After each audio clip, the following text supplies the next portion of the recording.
તો કડી અને વિસાવદરની પેટા ચૂંટણી જાહેર થઈ છે। આમ આદમી પાર્ટી પ્રદેશ અધ્યક્ષ ઈશુદાન ગઢવીએ પણ પ્રતિક્રિયા આપી। કડી વિસાવદરમાં આપ ઉમેદવાર ઉતારવામાં આવશે।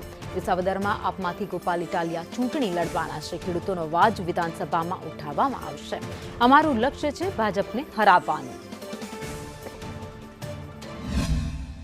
જે રીતે અમે પહેલા એક સમિતિ બનાવી હતી માનનીય મનોજ સોરઠિયા મહામંત્રીની અધ્યક્ષતામાં, અને એ સમિતિ વિસાવદરની જનતાને પૂછવા ગઈ હતી, અને વિસાવદરની જનતાએ એવું ત્યારે કહેલું અમને કે તમે મજબૂત લીડર આપો, અમે ખમીરવંતી પ્રજા છીએ, ચાપલુસી કરતા નથી, સત્તાની સામે હંમેશા રહ્યા છીએ, અને ભાજપે અમારું વારંવાર અપમાન કર્યું છે ધારાસભ્યો ખરીદીને।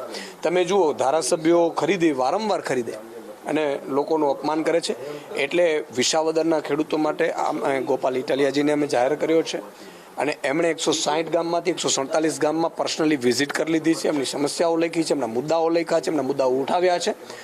અને હું આખા ગુજરાતના ખેડૂતોને પણ વિનંતી કરીશ, કારણ કે આ ગુજરાતના ખેડૂતોની ચૂંટણી છે। આ માત્ર આમ આદમી નથી લડી રહી, આ માત્ર ગોપાલ ઇટાલિયાજી નથી લડી રહ્યા, આ ગુજરાતના ખેડૂતો ચૂંટણી લડી રહ્યા છે।